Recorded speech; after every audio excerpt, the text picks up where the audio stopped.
अपनी बेरोजगारी को खत्म करने के लिए, अपने परिवार में जो बीमारी आ गई है उस बीमारी को खत्म करने के लिए वो इन बाबाओं के पास जाते हैं। और ये बाबा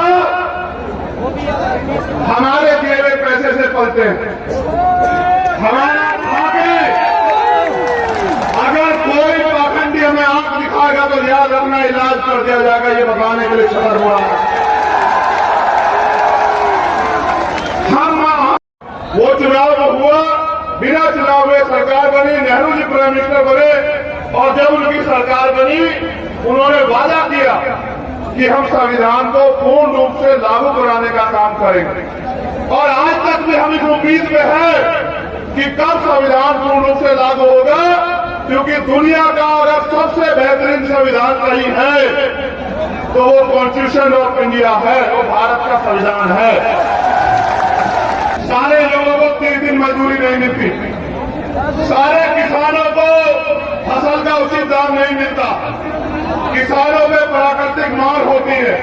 यानी कि सरकार ने किसी भी तरह इस इतने बड़े समाज को अपने पैरों पे खड़ा होने के अवसर नहीं दिए। थोड़ी बहुत अगर अवसर मिले तो वो हो सकता है इन आश्रमों में जाके, इन सत्संग में जाके, मंदिरों में जाके और तमाम तरह के धार्मिक आयोजनों में जाके शायद हमारी मुक्ति हो जाए।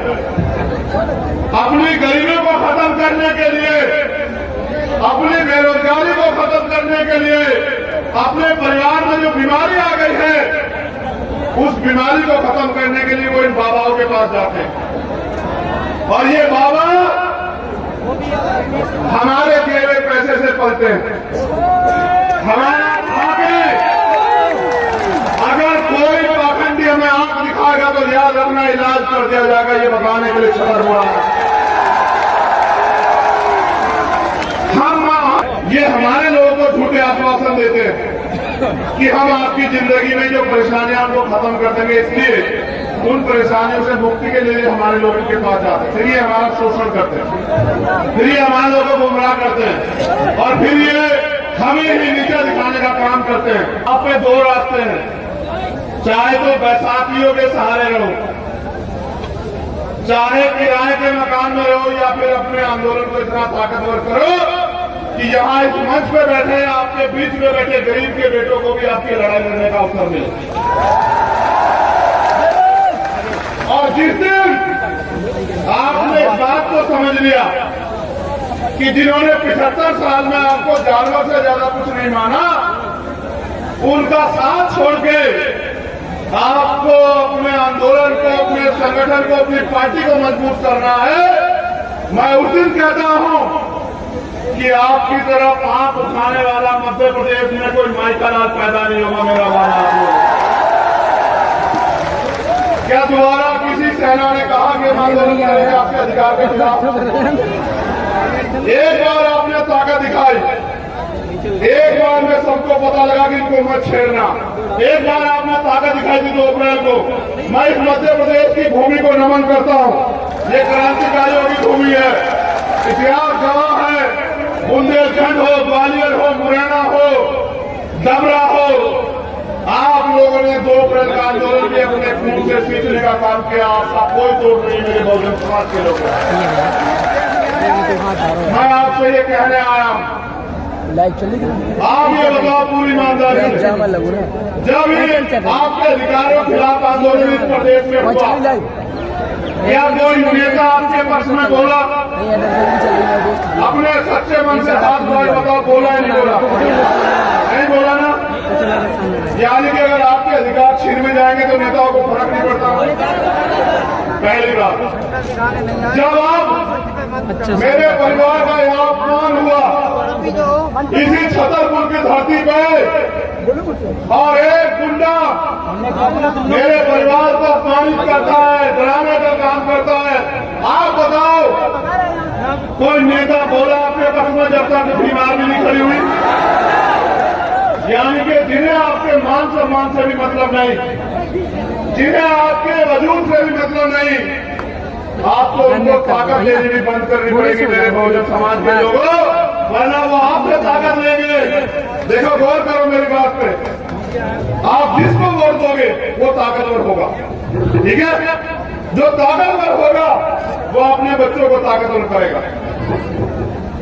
आप मुझे वोट दोगे, कौन ताकतवर होगा? मैं ताकतवर हूंगा तो तरक्की किसकी होगी बताओ?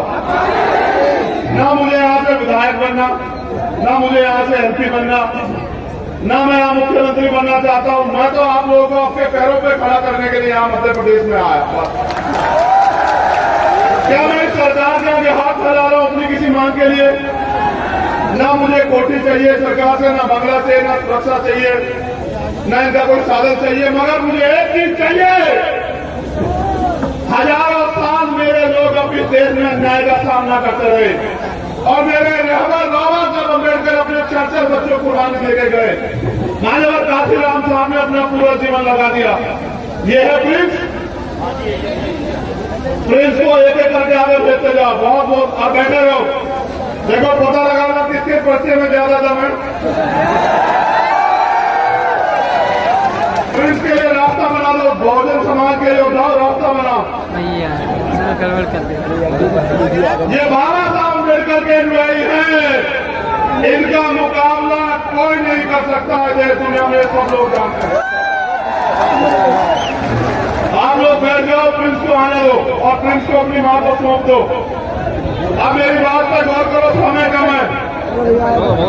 आगे से आप आज आए हो, आगे निकल यहाँ जाना चाहिए था उस गुंडे को जेल, लेकिन सरकार ने जेल की घोषणा कर दी। पहले मैंने भाई सुनील बैरसिया जी को भेजा, आरडी प्रजापति जी को।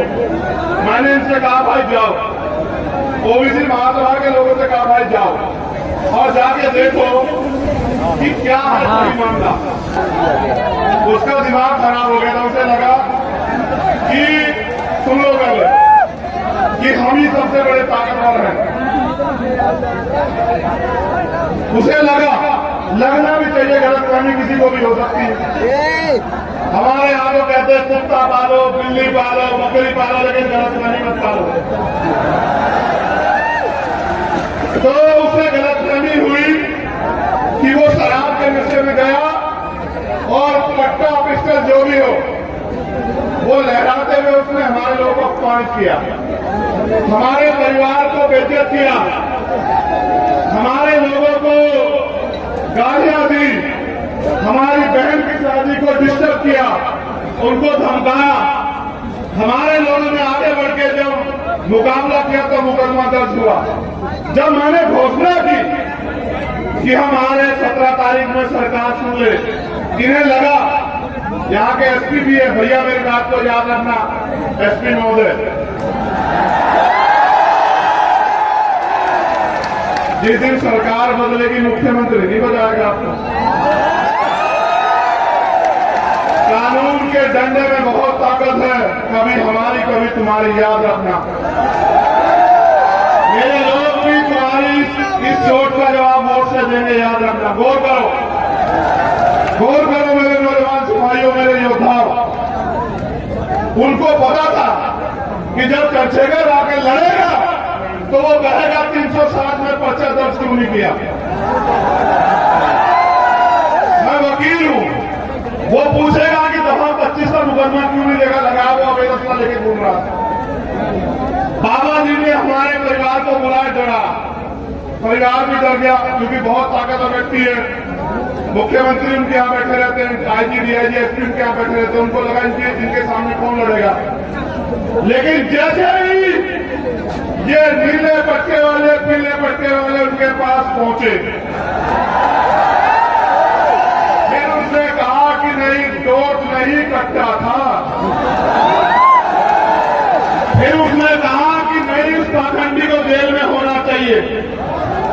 इन्होंने जानबूझ के इससे पहले मैं आ जाऊं और मैं 307 और दफा 25 ऐड कराऊं और फिर उसको बेल नहीं मिलेगी। इन्होंने संविधान से डर के उसको गिरफ्तार कराया और फिर उसको न्यायपालिका में हस्तक्षेप करके उसको बेल दिलवा दी। और लोग कहते हैं कि SC ST का मुकदमा, कहाँ था SC ST का मुकदमा, उसको तो बेल मिल गई। एक आदमी पूरे समुदाय का अपमान करे, ये चाचा खड़े हैं उनके, एक आदमी पूरे समुदाय को गाली दे, मेरे हाथ बांध करके संविधान में याद रखना,